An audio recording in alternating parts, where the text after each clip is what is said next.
Bismillahirrahmanirrahim. Assalamu alaikum, dear students. Welcome back to my YouTube channel DNA Decode with Ijaz. Dear students, FSC Biology Part 2 Chapter 25 Ecology में आज हमारा next lecture जिसमें हम green house effect को देखेंगे, ठीक है।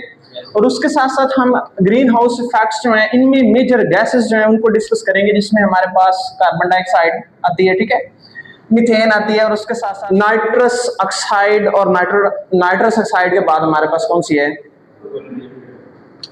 नाइट्रस ऑक्साइड को पढ़ेंगे। और उसके साथ साथ हम किसको पढ़ेंगे, फ्लोरिनेटेड गैसेस, या फिर इसको हम क्या बोलेंगे, क्लोरोफ्लोरोकार्बन्स, या फिर CFCS, क्या बोलेंगे इसको, CFCS। तो dear students, green house effect में बेसिकली हमारा जो यहाँ पे हम डायग्राम में देखेंगे, हमारी जो अर्थ सरफेस है उसके ऊपर सनलाइट जो है उसकी रेज आती हैं, हिट करती हैं। सम जो आपके पास रेडिएशंस हैं, कुछ रेडिएशंस वो स्पेस में बैक हो जाती हैं, ठीक है। लेकिन ये जो आपके पास ग्रीन हाउस इफेक्ट का प्रोसेस है, इसका मैकेनिज्म है, जो गैसेस इसमें हम पढ़ेंगे ग्रीन हाउस गैसेस, वो एटमॉस्फेयर के अंदर एक लेयर बना देती हैं। क्या बना देती हैं, लेयर।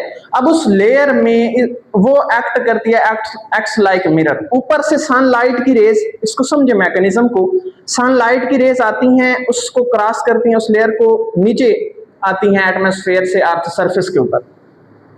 अब अर्थ सरफेस से के ऊपर जब हिट करेंगी तो बाउंसेस बैक, जब वो बाउंसेस बैक जा रही होंगी उस लेयर को अगेन से हिट करके बाहर नहीं जाती, वापस आ जाती। मींस दैट कि एक रेडिएशन आई थी, एक रे आई थी, ठीक है, वो एक दफा आई, दोबारा से वो अर्थ सरफेस को हिट किया उसने, वो वापस गई, लेयर के साथ हिट किया और दोबारा से वापस आ गई। तो ये बाउंसेस बैक होती रहती हैं लेयर के साथ। और ये बेसिकली किसकी लेयर होती है, गैसियस लेयर होती है, जिसमें हम उनको गैसेस को क्या कहते हैं, ग्रीन हाउस गैसेस कहते हैं। क्या कहते हैं उनको, एटमॉस्फेयर के अंदर मिरर के तौर पे एक्ट करती है। जितनी रेस आएंगी वो बेसिकली नीचे डबल हो जाती है, ठीक है। एक आती है तो वापस bounces back toward the layer and again से लेयर को हिट करती हैं, एक्ट्स लाइक मिरर, दोबारा से नीचे आ जाती हैं अर्थ। तो अर्थ सरफेस के ऊपर जो रेस आ रही हैं वो ट्रैप हो जाती हैं, यूं कह लें, वापस नहीं जाती। जब वो स्पेस में इस लेयर को क्रॉस करके वापस जाएंगी, ठीक है, तो जब वो ज्यादा वापस जाती हैं तो अर्थ का एटमॉस्फेयर जो है मेंटेन रहता है। अगर वो बाहर ना जाए तो हमारे पास जो अर्थ के अंदर, अर्थ की सरफेस है उसके ऊपर, उसका जो आपके पास टेम्परेचर है वो बढ़ जाता है, वार्म अप हो जाती है। जैसे जैसे रेज और रेडिएशन बढ़ती चली जाएंगी अर्थ सरफेस के ऊपर, वैसे वैसे अर्थ का टेम्परेचर बढ़ता चला जाएगा, ठीक है। तो इसको हम डिस्कस कर लेते हैं। ग्रीन हाउस इफेक्ट जो है, इसकी डेफिनेशन की बात करें तो एक नेचुरल प्रोसेस भी है, और नेचुरल प्रोसेस में ह्यूमन इनको जो है एनहांस भी कर रहे हैं। जितनी ग्रीन हाउस गैसेस प्रोड्यूस करेंगे उतना ग्रीन हाउस इफेक्ट बढ़ेगा। सम टाइम ये कुछ नेचुरल प्रोसेस में भी प्रोसेस आ जाता है, ठीक है।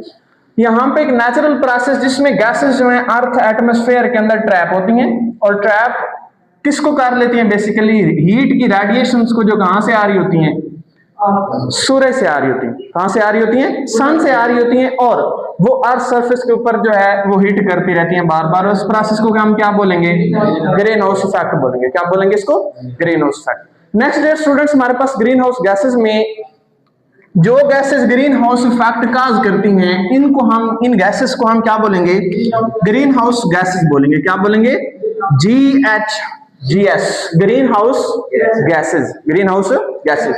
तो इसका मैकेनिज्म ये है कि ये क्या करती हैं, allow sunlight to pass through the atmosphere. Atmosphere से, यहाँ पे हम डायग्राम में इसको देखेंगे, ये हमारे पास ब्लू से अर्थ की सरफेस है, ठीक है, ये हमारे पास एटमॉस्फेयर है, ठीक है। यहां पे हम इसको देख लेते हैं, ये हमारे पास सन, ठीक है, सन, ठीक है। अब सन से रेज आ रही है नीचे की तरफ, जैसे ये रेज आएंगी इस सरफेस को हिट करेंगी, इस लेयर को हिट करेंगी, एटमॉस्फेयर के अंदर जो गैसेस लेयर है, ठीक है, उसको हिट करके ये हम आगे इसको बेसिक ये ब्लैक से बना लेते हैं इसको, ठीक है। ये लेयर्स आ रही हैं, इनको क्रॉस किया और किधर जाके हिट करती हैं, अर्थ सरफेस के ऊपर। अब अर्थ सरफेस से बाउंसेस बैक होती हैं वापस। अब ये बाउंसेस बैक होकर किधर आएंगी, एटमॉस्फेयर के अंदर। दोबारा से जब गैसेस तक पहुंचेंगी, वहां से अगर स्कैप हो जाती हैं बाहर, टेम्परेचर पर, ठीक है, अर्थ सरफेस के टेम्परेचर पे इतना इफेक्ट नहीं पड़ता। अगर ये दोबारा से बाउंसेस बैक हो जाएं, वापस आ जाएं, ठीक है, तो एटमॉस्फेयर सॉरी अर्थ का जो टेम्परेचर है वो राइज कर जाएगा, अगेन से इस तरह से हिट करती रहती है, ठीक है। एक आई थी देखें, एक यहाँ पे बन गई, एक यहाँ पे, तो यहाँ पे बेसिकली डबल होती रहेंगी, ठीक है।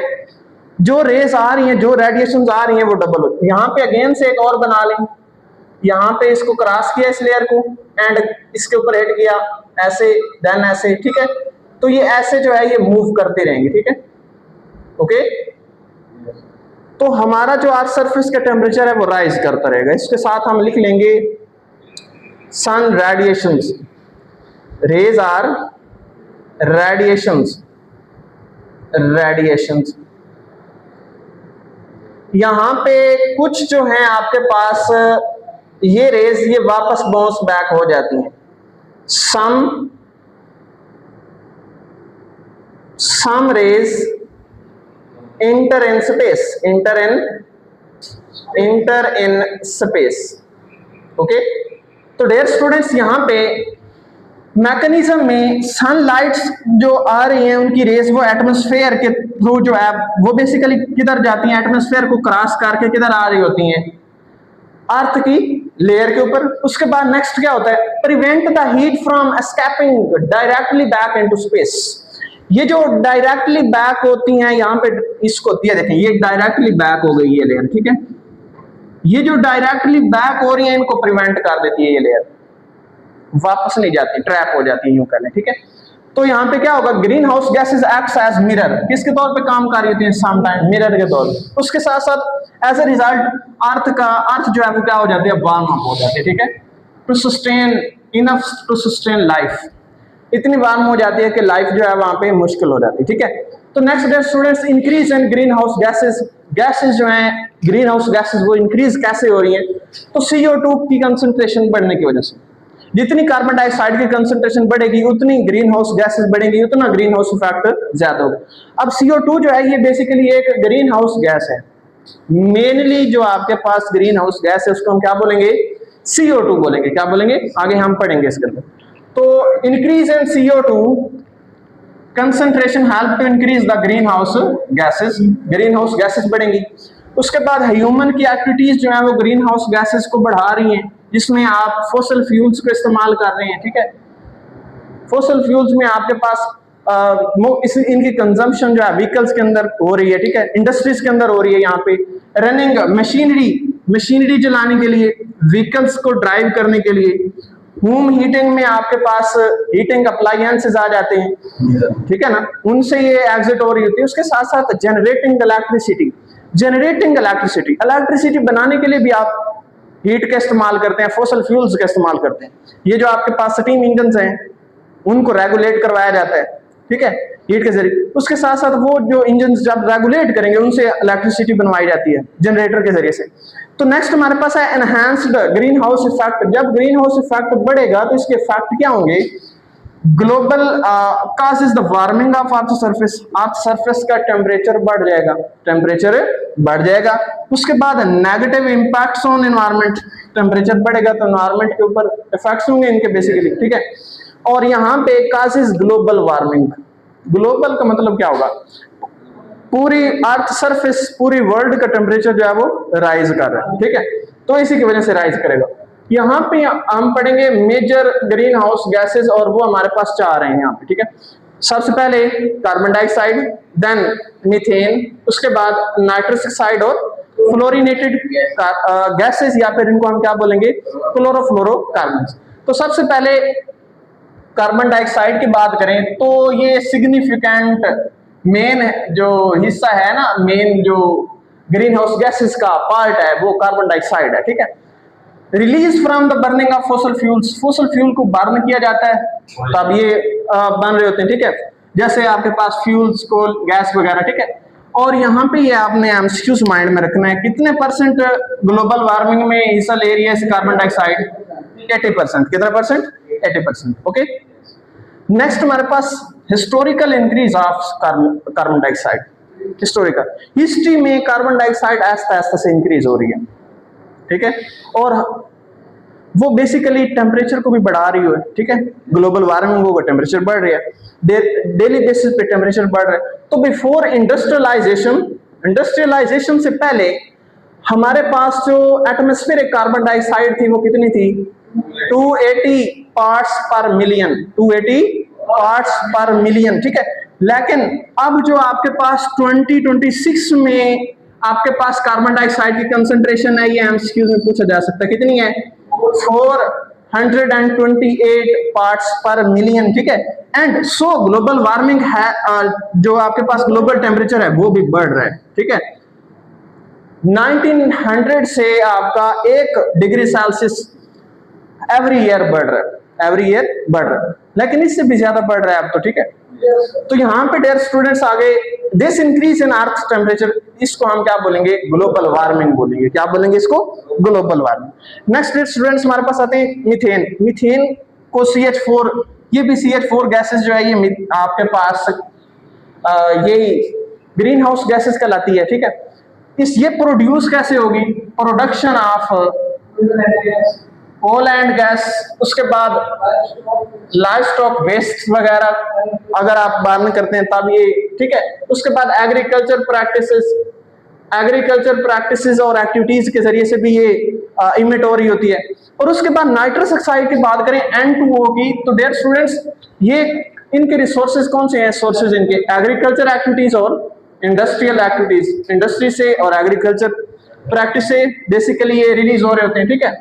यहाँ पे डियर स्टूडेंट्स नेक्स्ट यहाँ पे एक और पॉइंट यहाँ पे कर लें, ये जो आपके पास मीथेन है ये कितने % ग्लोबल वार्मिंग में टेक पार्ट कर रही है? 11%। कितने %? 11%। नेक्स्ट डियर स्टूडेंट्स अगर हम नाइट्रस ऑक्साइड N2O की बात करें तो ये प्रोड्यूस होती है किससे? फॉसिल फ्यूल से प्रोड्यूस हो रही है, फॉसिल फ्यूल से, कोल से, ऑयल वगैरह से, ठीक है। और कंट्रीब्यूट अबाउट कितने %? 6% जो है आपके पास ग्लोबल वार्मिंग किसकी वजह से हो रही है? N2O, नाइट्रस ऑक्साइड की वजह से हो रही है। किसकी वजह से हो रही है? Nitrous oxide. नेक्स्ट CFCS की बात करें तो CFCS जो ये सिंथेटिक गैसेस हैं, सिंथेटिक गैसेस जो हैं इनको बेसिकली ये इमिट हो रही होती हैं। कहाँ से इमिट होगी? आपके पास रेफ्रिजरेटर्स, उनसे इमिट होती हैं, ठीक है। जो कूलिंग एजेंट्स हैं, कूलिंग प्रोडक्ट्स जो हैं जो कूलिंग काज करते हैं, उन सब में से आपके पास से क्लोरोफ्लोरोकार्बन जो हैं, क्लोरोफ्लोरोकार्बन या फिर इसको फ्लोरिनेटेड गैसेस कहते हैं, वहां से फ्लोरीन कंटेनिंग गैसेस वो इमिट हो रही हैं, ठीक है। यहाँ पे लिखा हुआ है ओल्ड रेफ्रिजरेटर्स, जो आपके पास पुराने रेफ्रिजरेटर्स हैं वो इमिट करते हैं क्लोरोफ्लोरोकार्बन, लेकिन जो एडवांस और मॉडर्न रेफ्रिजरेटर्स हैं वो इमिट नहीं करते, ठीक है। उनको इस तरह से एडवांस किया गया, ठीक है। उसके बाद और एयर कंडीशनर से ये रिलीज हो रही होते हैं क्लोरोफ्लोरोकार्बन, ओके। एंड नेक्स्ट यहाँ पे एक और एमसीक्यूज है, इसमें फ्लोरिनेटेड कार्बन जो है ये ग्लोबल वार्मिंग में कितने % टेक पार्ट कर रही है? 3%। तो सबसे पहले कार्बन डाइऑक्साइड की बात करें तो 80%, ठीक है। मीथेन की बात करें तो ये कितने %? 11%। नाइट्रस ऑक्साइड 6% और फ्लोरिनेटेड गैसेस जो है वो 3%, ठीक है। तो यहाँ पे आपने एक डायग्राम बना लेनी है जिसको हम ऑलरेडी थोड़ा सा डिस्कस कर चुके हैं। आपके पास सन है, ठीक है। सन से रेडिएशंस आती हैं, हिट करती हैं, कुछ रेडिएशंस जो है वो बाउंस बैक हो जाती हैं, ठीक है। और कुछ जो है यहाँ पे ट्रैप हो जाती हैं। ये आप यहाँ पे लिख लें trapped radiations, trapped radiations, okay, trapped radiations. And यहां पे डियर स्टूडेंट्स ये आपके पास लेयर है गैसेस, और कौन सी gases? Green house gases layer, ठीक है। Layer of green house gases, green house gases. And यहाँ पे डियर स्टूडेंट्स इसको हम ये सेंट्रल पोर्शन ये सारा एटमॉस्फेयर, उसके बाद ये आपके पास क्या है? ब्लू से अर्थ सरफेस है, क्या है? Earth surface. तो नीचे आप लोगों ने लिखना है ग्रीन हाउस इफेक्ट, ठीक है। तो कुछ रेज यहाँ पे ऊपर जा रही हैं तो ये भी आप साथ लिख लेंगे, ठीक है, ओके। तो डियर स्टूडेंट्स आज का लेक्चर हमारा कंप्लीट हुआ। Like, subscribe and share my YouTube channel. See you in next lecture. Thanks and अल्लाह हाफिज़।